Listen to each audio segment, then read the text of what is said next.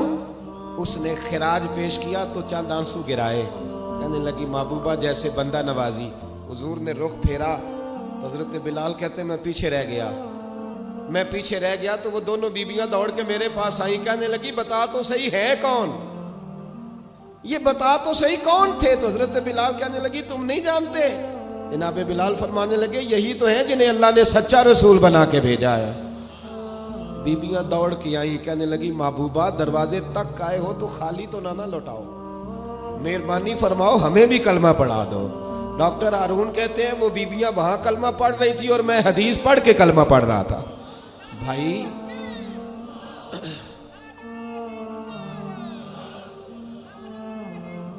اگر دولت احساس ہے نا پھر تو زندہ ہے.